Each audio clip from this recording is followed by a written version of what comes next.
Revelation 20. Then I saw an angel coming down from heaven with the key to the bottomless pit and a heavy chain in his hand. He seized the dragon, that old serpent who is the devil, Satan, and bound him in chains for 1,000 years. The angel threw him into the bottomless pit, which he then shut and locked so Satan could not deceive the nations any more until the 1,000 years were finished. Afterward he must be released for a little while. Then I saw thrones, and the people sitting on them had been given the authority to judge.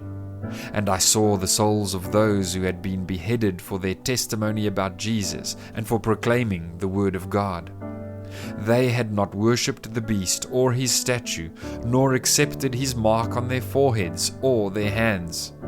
They all came to life again, and they reigned with Christ for 1,000 years. This is the first resurrection. The rest of the dead did not come back to life until the 1,000 years had ended. Blessed and holy are those who share in the first resurrection.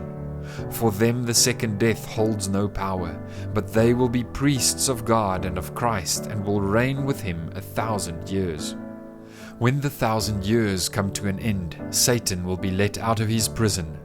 He will go out to deceive the nations, called Gog and Magog, in every corner of the earth. He will gather them together for battle, a mighty army as numberless as sand along the seashore. And I saw them as they went up on the broad plain of the earth and surrounded God's people and the beloved city. But fire from heaven came down on the attacking armies and consumed them. Then the devil, who had deceived them, was thrown into the fiery lake of burning sulfur, joining the beast and the false prophet. There they will be tormented day and night forever and ever. And I saw a great white throne and the one sitting on it. The earth and sky fled from his presence, but they found no place to hide.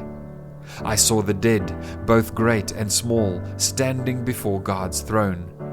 And the books were opened, including the book of life.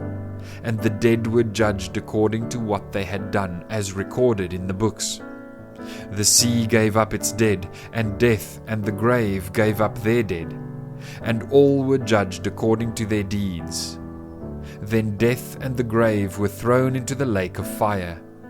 This lake of fire is the second death.